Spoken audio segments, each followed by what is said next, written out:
everyone. Today I'm going to show you how to make a quick, simple fall greeting card. And I've just chosen some bee paper. I think you can get this at your local Michael's. I buy it online, but it comes in packs, 6x9 paper. And what I do is I use these for greeting cards. They're just the perfect size. You can make them any size you'd like, but what I do then is I fold these in half, and if you want to have a little edge on your card, you can leave a little edge by doing this, where you leave a little extra on one side. That way when the person flips the card up, it's easier to flip. But usually I just keep it fairly even. I try to make it as even as possible. And then I take a bone folder or some sort of an object, pushing the paper back and then folding along the crease. And it looks like my bone folder was a little dirty because I had something green on it, likely watercolor. So that will be the back of my card. Actually, I'll make it the front of my card because it'll be covered up by the time we get through with all of this. Let me just wash it off here so that I can use it.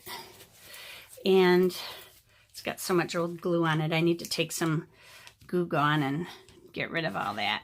And I like to make a nice hard crease in my paper. Then I'm going to go ahead and leave an edge on my paper by putting some tape around the edge and adhering it. It also helps to just keep your paper laying nicely. This is going to require a lot of water. So, and I just did that on my board because my tape, this roll in particular, is very sticky. So if I run it across my leg, my pant leg, or the tabletop or something, that takes some of the excess stick out of it. And I pulled up wood fibers from my MDF panel there. And so we'll just tape this all down and then we'll get going. So now this is going to be kind of fun. I'm going to show you something a little bit different. But you don't need any watercolor skills to do this, and it'll still turn out really beautiful. It'll be very, very simple. So I did another watercolor card a couple years ago that was a simple beginner's watercolor card, and it just went gangbusters. People loved it. So I thought, why not do one for fall? Now, I'm going to be doing birch trees, and birch trees are kind of a yellowish leaf when it comes to fall, but I'm going to use some of my my own liberties here to make the colors a little more vibrant and fun. But what I did then, instead of using masking fluid, since many of you who are beginners may not even have that in your supplies, I took a piece of masking tape and I just cut the edges to make it like a tree trunk. And I'm just going to put it on here. I think I want it over here a little bit. And then, oops, I don't think I took the extra sticky off of that. So we'll have to be careful, but I'll show you a trick with that too. So what I did basically, and I'm going to pull this out away from my table edge here. I just taped it down like this, and excuse my carpet, it's full of paint. And then I just took it and I randomly made it go in and out so that my trunk is not perfect.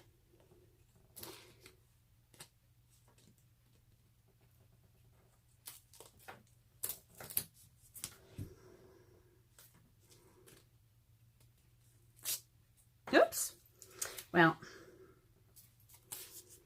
when you get to the end, you just got to kind of, you could tear it too, but on something this small, it's going to be hard to tear them the way evenly like you might like. So I just go ahead and I do this, and then I just go in and out, all the way down.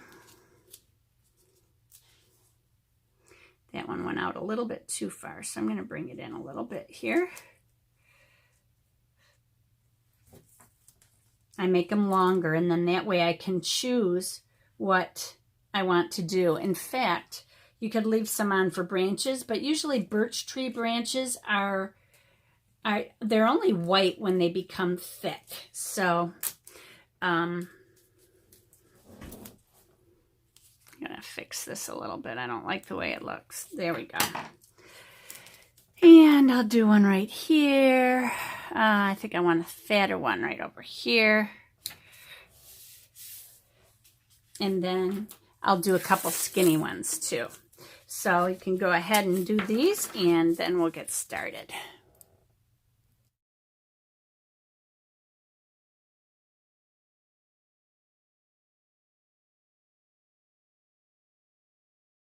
Okay, so on these last two, I made them nice and skinny. I just cut them in half. Now, you don't want to use the straight edge of your piece of tape because it's going to look unnatural, but always put of course, your fattest end at the bottom and your skinnier end at the top. This one I'm going to have, I think, come across this in a way, maybe. I'll do it like that. Oops, I got it backwards. See what I mean?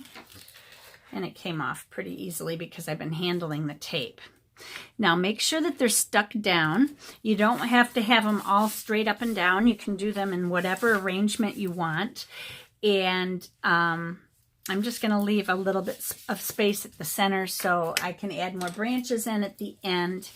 But I wanted to, actually, I want to have one side. I don't want them so symmetrical. You see how I've got 2 and 2 right side by side like that. I'm going to go ahead and take this one and take that off. I'm going to take this one off and move it in. In here a little bit more so they're not so even. And then this one can be kind of like that. Okay, now press them down so that the edges are firmly on your paper. And then we're ready to go. I think I'll use my Magello or Mahelo or however you say it, Mission Gold watercolors. I have not used these in ages. Actually, I don't know how they flow. So, it doesn't matter. We're just going to have fun here. We'll find out. I'm so used to using Daniel Smith that I forget what they're like. Now, I'm going to take my bigger brush. No, this is only a size 8, or 7 or something. 7, it's a size 7. And I'm just going to wet my paper down all over. This is one more reason you want to keep it taped down, because if you don't tape it down, it's going to flip up and flip all over the place and you're going to get frustrated.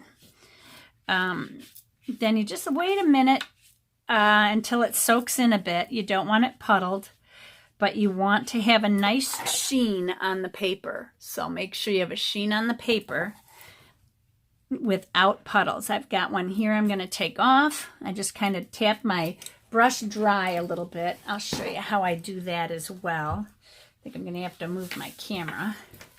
Show you how I do that. Okay, it's a little bit better.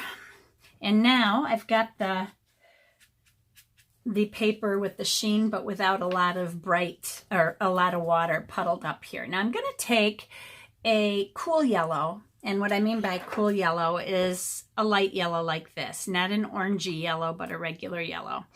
And I should have cleaned off my palette, so I should do that first.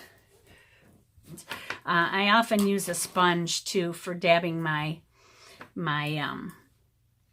brush dry, but I'm going to take a cool yellow here and just kind of get it all over my brush, make a little puddle. And I just want to get it all over the paper, but I want it to be very pale. Now, when you use watercolors, one of my hairs fell out there. When you use watercolors, they do tend to fade when they dry. if you like gouache, which is an opaque type of a wet media watercolor, they tend to darken when they dry. I'm going to use a little bit of that warm yellow too, just here and there. And this is just to make sure that the background is pretty much covered. And then wait for it to dry. I'm going to go ahead and speed this along. I'm going to go ahead and dry them with my dryer. Now, I'm using a heat gun, which is really not the best way to dry your watercolors. If you're going to dry your watercolors, you should really use a hair dryer because the air is cooler. This can actually warp the sizing in the paper, and then you get waves in your paper. So you've got to keep it moving and make sure that you don't keep it in one spot too long like this. So that's when you run into the problem. Now see how much this has faded. That's great. Now, while it's still just slightly damp, I'm going to get an even bigger brush here. Let's see, which one do I want? I'm going to take my size 12 silver black velvet. Whatever you have is great.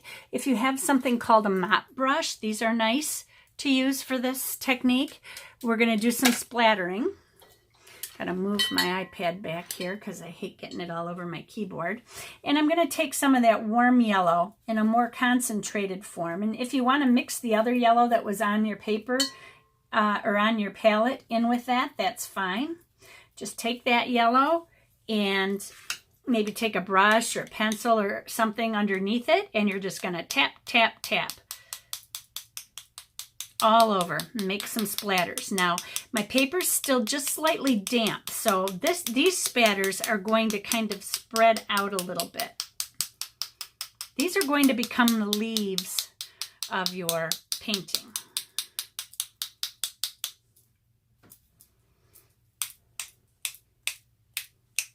And if you want to use some of that cool yellow again, you can do that.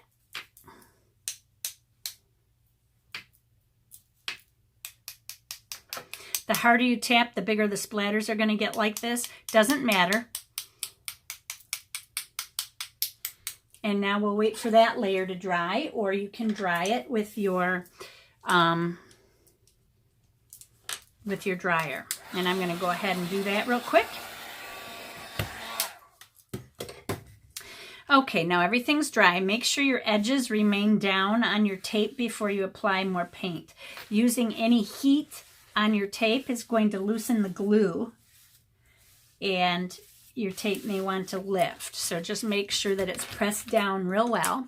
Now I'm going to go ahead and choose some other colors.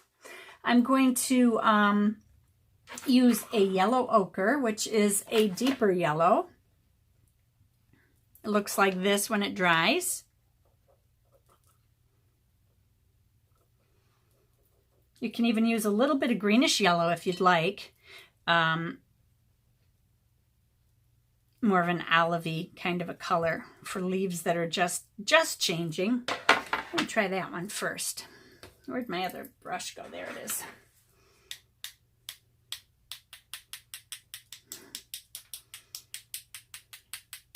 Usually the edges of your tree change first. So if you put any green on a changing tree, you're better to keep it toward the center, not the outside of the trees. Now these trees are clustered together and we're seeing them close up. We're not seeing the edges of the tree. So just do your own thing. Let me turn this way. That might be easier for you to see. Yes. Okay. So now I've got my yellow ochre, which is a little deeper yellow. And I'm going to go ahead and splatter this around very carefully. I want to keep these more like dots now. And make sure you get right to the edge. You may have to go off the edge of your paper a little bit in order to get them that way. And when you run low on paint, just grab another color. I'm going to rinse my brush here, and then I'm going to also grab some burnt sienna, mix it in with that yellow ochre that was on my paper, or on my palette. I keep calling it paper. In fact, I'm going to mix a little more into it so that we get kind of a medium watercolor before I go to the burnt sienna. And I'm just going to go ahead again. I always wipe my brushes, or try to always wipe my brushes before I put them back in my water. And that helps to keep your water from getting dirty too quick, which is nice. I'm going to go back and grab a little more of this what do they call it here? They're calling it yellow orange in the Mission Gold set, but I would call it like a new gamboge type of a color. And I'm going to add a little more of that in. I had it underneath and let it kind of spread out, but now I want it to kind of sit like leaves on the paper. And this golden yellow is more of what a birch tree would look like. And I'm just going to keep filling it up, filling it up, filling it up. I like this green in here, so I'm going to add a little more of that green in. I might even have my yellow ochre mix into it. Taking what I have on my palette and then pulling a little bit of that mixture in with it and just flip it around, and that gives it a little more variety. Keeping it more toward the bottom of the tree though, where the leaves would be protected from the cold. Okay, now I think I want to let these dry a little bit, because if it gets too wet on here with these dots, they're all going to start melding together. So we'll go ahead and let this dry, or go ahead and dry it and then meet back.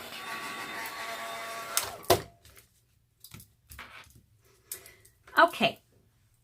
Now we're going to just keep on going with this. I still don't feel like I have enough here, and I want more gold and more kind of a golden red brown color. I'm going to sop up some of this color here. And this palette that came with this set is just a lousy plastic palette that stains like that. They say Magic Eraser picks it up, but I don't know how much. Oh yeah, it does. There's my Magic Eraser.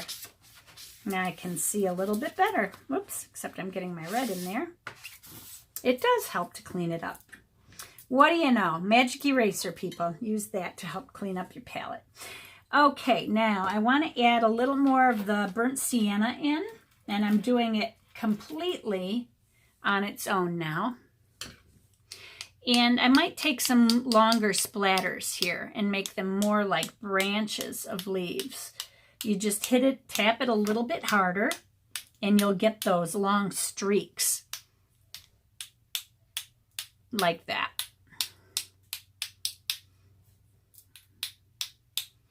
And when you're running low on paint, rather than hitting it harder, just go grab a little more. And I have this color here next to it called Light Red, which is more of an orangey red, or from a Daniel Smith palette would be like a quinacridone sienna, or a transparent red oxide, or something like that. Although these colors don't granulate, so it would not be a transparent red oxide.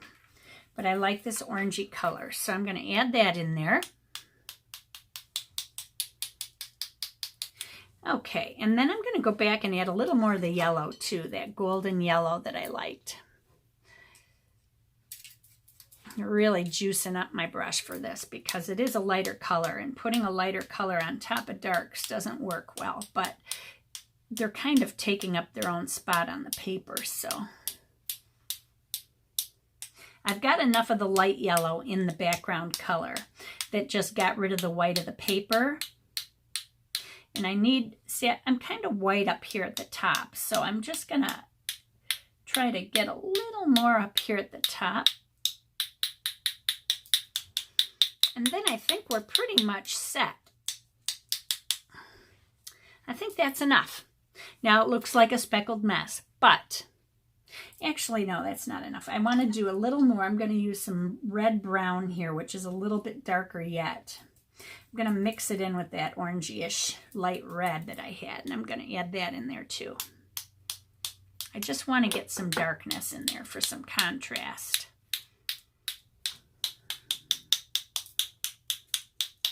There we go. That's good enough.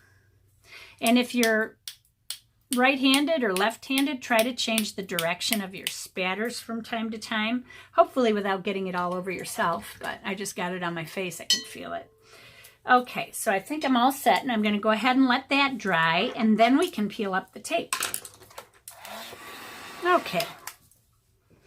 Now, we're not going to take the edge tape off. We're just going to take the tree trunks and pull them up. Now, hopefully it did not leak under my tape.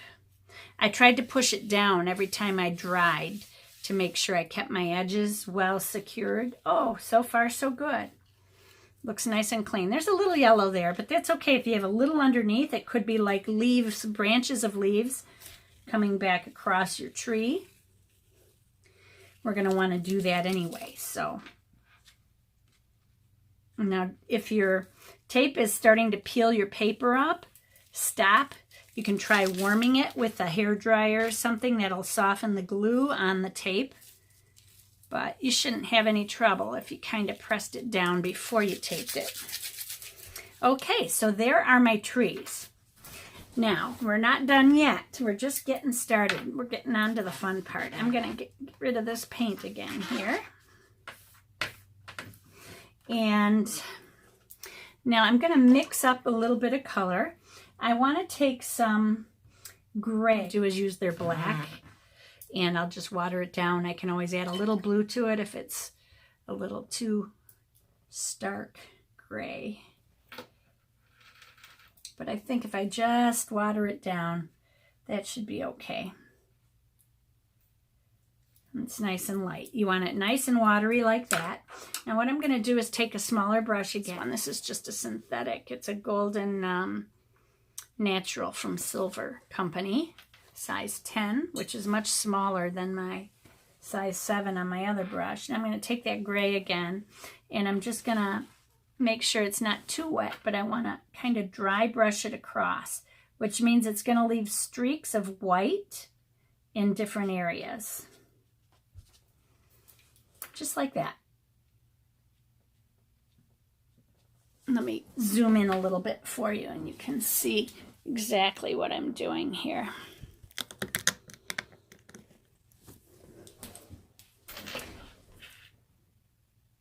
You can make it darker in spots, lighter in spots. And this, basically, a birch tree is not totally solid white. They have these gray areas, but it really doesn't matter if you choose one side or the other because the gray can go all the way around a tree. Just don't make it too even. I had this a little too even here, so I'm just kind of mixing it up a bit. Taking some of the excess white out, not too much though. You want to leave some in. And now we're going to go in with some black. And I'm going to make that black a real concentrated black this time. And I'm going to work across this page and just kind of put in some nicks here and there. You know how you get those little black marks in the tree? Sometimes they're like that. They're not always perfectly straight, so. And sometimes they're just real skinny.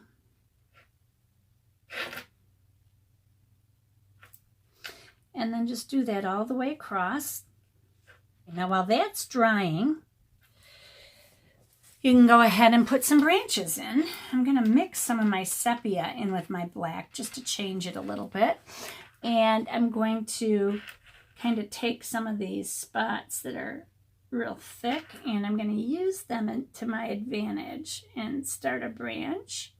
And you don't want your branches all laying on top. If I put all my branches on top of the leaves, then they look like the leaves are behind the branches. In order to prevent that, you just stop and start your branches.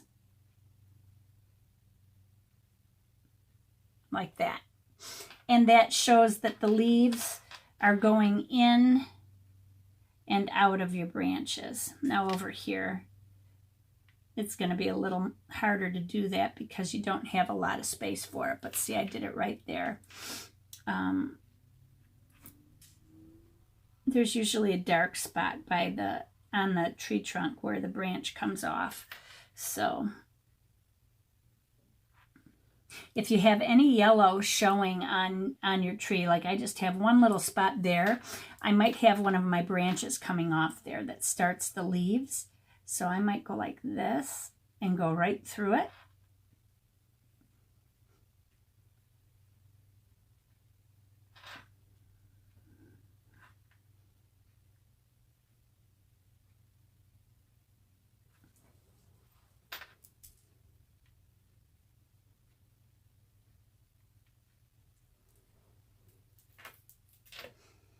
And then just finish putting all your branches in. Don't make them all going the same way.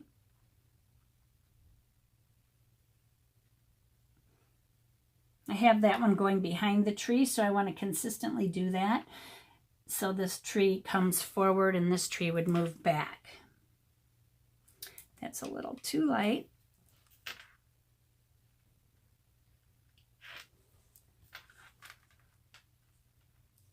And then when you're all done, then just go ahead, let it dry, and then take your tape off. I think I'm dry enough here. And now, like I said, if you're having trouble with your tape sticking and it's going to start tearing your paper, first of all, I like to pull it at kind of a 45-degree angle.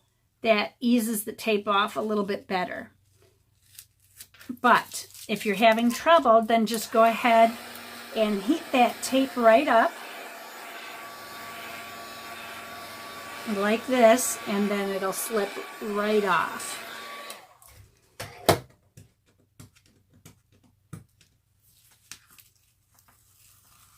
See how easy that pulls off then? Try not to pull it too quick, because if you rip up your card, all that hard work is gone, you know, and that's a bummer. I can't tell you how many times I've done that because I start hurrying, you know. Okay, and there you have it. Here is your fall watercolor card. Just go ahead and put your own sentiment on it. If you want to stamp something on the outside, that's okay. Some people may like to frame your card though. So if you keep the writing off of the surface of your watercolor painting, then they can frame it and it becomes their own personal painting by you. But make sure you sign the front of your card. You can sign it in watercolor or in permanent ink. That's fine too. You may want to sign it on the back, but if you want your name to show up on your artwork, then sign it on the front. Then open it up and you can either leave blank cards for writing notes or put a sentiment in there for somebody that needs a pick-me-up. But that's it, everybody. So remember, be courageous. Paint with wild abandon, and most of all, be kind to each other. Have a great day. Bye-bye.